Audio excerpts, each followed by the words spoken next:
Dito siya. Dito ba? Dito lang, dito. Oh. Yes, sir.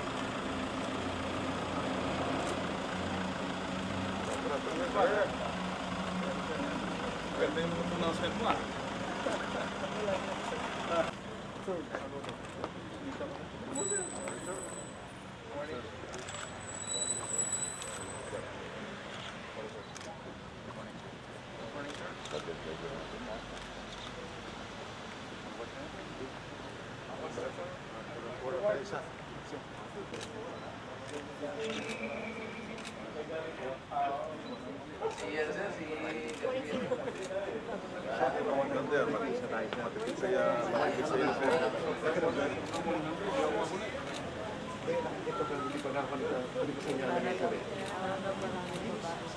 Ilalagay ako ng ano sa kamay ko.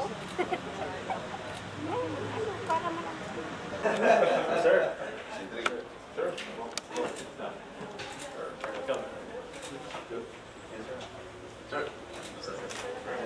Sir.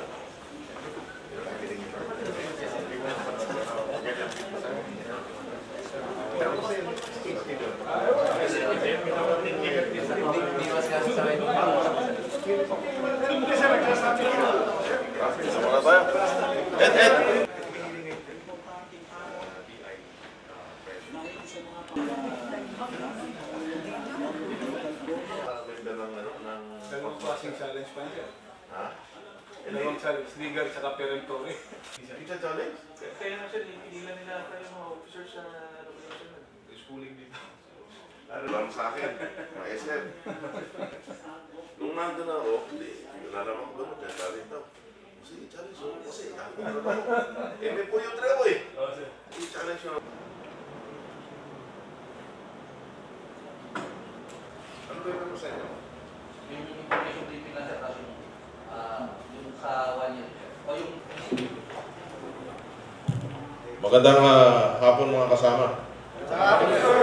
We are very fortunate this afternoon because we have here a very honorable former member of the AAP, no other than Congressman Gary Alejandro. First, I would like to thank General Ronald Villanueva for Evangelista for receiving us warmly here in CRS and to all the officers, enlisted personnel, civilian personnel, ladies and gentlemen. Once again, magandang hapon po sa inyo lahat. Ang objective po ng Mandaluyong Party List is why we came over is to connect with CRS and in general the armed forces, especially on the issue of reforms in the defense and security sector. So medyo malaki ho yan. Pero I would like to inform you that even before we went here, we have been involved in so many activities and projects of the armed forces. Konektado po ang Magdalo kasi alam naman niyo kung walang armed forces, wala naman ho Magdalo. Ang Magdalo po ay nabuo dahil sa pangarap, no, at hinaing ng ating mga sundalo ng pagbabago sa ating armed forces at sa ating bansa. Kaya nga ho, because of our intense desire for change in our country, nagrebelde ho o nagprotesta ang mga batang sundalo.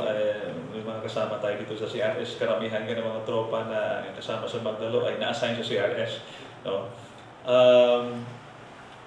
Doon po lumabas ang hinaing po namin at protesta sa gobyerno. But again, I would like to emphasize na hindi po kami kalaban ng armed forces, hindi po kami kalaban ng taong bayan at ng ating gobyerno.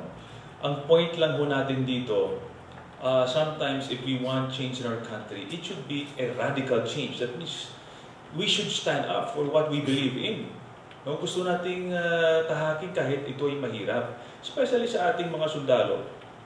Anong saysay ng ating buhay kung every time we go out of our detachment to conduct combat operations, yung paa mo isang paa mo ay nasa hukay na. Ito ba ay magko-contribute sa kapayapaan, sa kasaganaan at development ng ating bansa? Kung namamatay lang naman tayo na walang saysay. Bakit walang saysay? Dahil sa kakulangan ng atensyon at maliwanag na direksyon na binibigay ng gobyerno mismo. At ang gobyerno na ito ay pinapatakbo ng mga liderato, ng mga politiko na wala namang klarong agenda ng pagbabago sa ating bansa. So, bakit ho kami nagkaroon ng pag-iisip na gano'n? But we don't encourage our soldiers to do that way. Bakit kami dumating sa estado na yan? Because yung sincere desire ng pagbabago eh. Pag nagsimula ho tayo doon, tinitingnan natin ano ang cause ng problema. Ano ba ang cause ng problema? Kami ho, nung kami kadete pa, ayaw ho namin maging bahagi ng isang corrupt na sistema dahil may nakikita ho kaming senior officers na naging bahagi ng corruption. No? And kami nababahala that time will come na kami rin po nananggaling sa parehong paaralan sa Philippine Military Academy, parehong exposure sa field, parehong career pattern, and most likely magiging corrupt din kami doon sa mga lalong controversial issues at that time in 1993, 94, 95. So kami po ay nangako sa aming sarili na hindi po kami papakain sa sistema. We should live within our means to do what is right. However, being young, aggressive, hindi po na-control yun. Hindi na-control and it went out of control at kami po ay nagprotesta. But at the end of the day, hindi po kami nagsasabing libre kami sa batas. We know for a fact that if we cross the line, we will be facing the consequences of our action. And we did. We faced the consequences of our actions. Nakulong po kami, no? Hindi mo kami tumakbo. Hinarap po namin yun. At the same time, yun ang tamang plataforma na ma-erase natin, napuhan natin ang atensyon ng taong bayan at ang gobyerno, ma-erase natin, may problema tayo. So we succeeded in getting the attention of the people that we have problems in our government, we have problems in our armed forces. So yun, na-cater ho yan na may problema pala tayo sa loob ng armed forces at napupwersa ang ating gobyerno na mag-implement ng reforma sa ating gobyerno. Mag-i-increase pala yung sweldo dapat. So yun din ang ating ngayon ginagawa. Because of that, after detention, we were released after detention. I for myself, I was detained for 7 years. No? Parang R&R lang yan, no? 7 years, parang kapon lang. No? Sabi ko nga, nung nakulong ako, buntis pa yung misis ko, paglabas ko, grade 1 na yung anak ko. No? Yung panganay ko. Yung panganay ko, kambal. No? Mabuti na buhay. Ngayon po, hindi natapos doon. But that is just the beginning. So we decided to join politics because in politics you will be part of the policy-making process and even the decision-making process. And this is our real opportunity to help you. Nandito na ho kami, then yung aming mga hinaing, parang sa ating term lang, reklamador ka, di gawin mo. Parang ganun yun eh, di ba? Kung nagre-reklamo ka, di gawin mo. And we believe that this is our real opportunity now to make good of the things that we want to happen in the armed forces and in our country. But you should understand also that we can only do so much. Congress is a collegial body. But again, that is an opportunity, a platform for us to pursue and promote the welfare of our armed forces. So far, involved tayo dun sa una-una is sa pinakamataas, we advocate na magkaroon tayo ng maliwanag na national security policy and national security strategy because that will lay down clear national security objectives and strategy, the house of achieving national security objectives. Hindi lang sa armed forces, pero sa lahat. Dahil ang nangyayari, disconnect po tayo. 5 dekada na tayo may insurgency hindi natatapos kasi AFP lang gumagawa. We cannot solve the problem alone. We need the support of all people, of all agencies. The internal security plan of the armed forces should be owned up by the President so that he can account to all agencies of government, especially the DILG, in accomplishing the objectives. So, yun muna ho. Kailangan maliwanag para keep in step tayo lahat. And secondly, tinututukan natin yung armed forces, ang modernization ng armed forces. However, may challenge kasi ano ba talaga tayong mandato ng armed forces? Ano tayo? War fighting, defense of the territory. Yun dapat ang mandato natin. And we are removed from that primary function and we are now engaged in the internal security operations. That should have been the function of the internal local government, Department of Interior Local Government, and the Philippine National Police. Kaya ang advokasya natin is to transition ang armed forces magtutok sa territorial defense, incapacitate at the same time the PNP, so that the PNP will be able to take over the function of internal security operations. Kasi ang marami pa sa armed forces ang PNP. Napakarami nila. Anong ginagawa nila? Naghahanap na lang sila ng operations para may meaning yung buhay nila. Kaya pumasok na sila sa mga sapano. Isang issue yun dahil may disconnect tayo kung sino pa talaga in charge. So, yun sana marating natin doon so that the armed forces would be focused on its primary mandate to the defense of our country, and at the local, mat-transition natin sa Philippine National Police. But again, that is a long process. And thirdly, doon sa ating mga small steps, just like yung increase ng subsistence allowance, we were the ones who make it possible. Maliit na bagay lang naman yun, ang ating mess, no? Alam naman natin na kahit maliit pero malaking bagay yun, no? Salary Standardization Law, unfortunately, naging Executive Order 201, allowance na lang sa inyo instead of increase of base pay. Because we believe na isang anti-corruption drive yun Ang increase ng sweldo is the primary tool in addressing corruption. Why? Kasi gusto mo lang namang mabuhay. Gusto mo magkaroon ng tamang suporta sa iyong pamilya.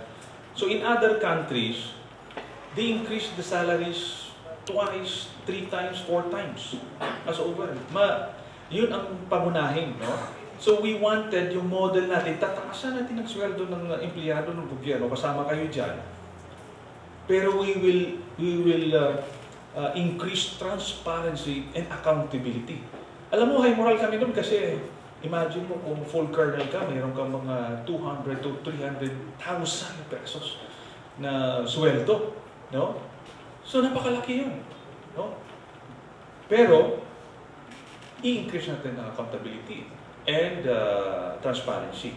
So yun ang objective natin, but again, ang tingin lang kasi ng nakaupo minsan ay pang-appease. Alam mo yun, political legacy na may nag-increase tayo ng sweldo, pero dapat titingnan natin yun kasi ito yung bahay. Ang gobyerno ay yung bahay. Pag naayos natin yun, it will provide the necessary and the proper benefits for the people. Yun ang ayusin natin. And now, I'm happy to be given the opportunity together with Senator Trillanes in the Senate na makakatulong sa armed forces in whatever way.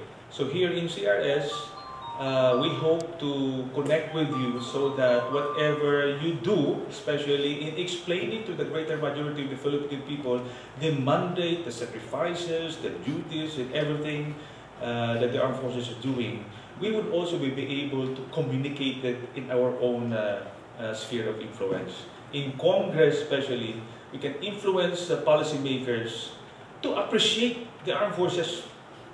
In that way, they will be able to support all our undertakings, especially sa budget, sa programa, masuportahan mo tayo na. Ngayon, huwag kayong mag-alala dahil mataas ang tingin ng Kongreso sa sundalo. No? And I would like to take this opportunity to thank you of your services to the country. No? Sinasabi ko nga doon ito lang ang profession na inahalay ang buhay. No? Ang teacher, bihira ka makita dyan na inaalay niya yung buhay niya para sa kanyang estudyante.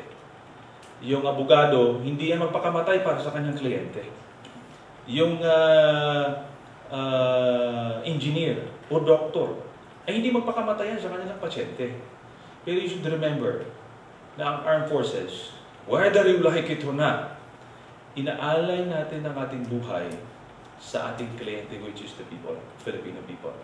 So, sinasabi ko nga, huwag niyong i-demean ang inyong service because sometimes I encounter some soldiers na sinasabi na sundalo lang ako, mahina lang ako. Diba? Mayroong parang inferiority complex. You should not be like that.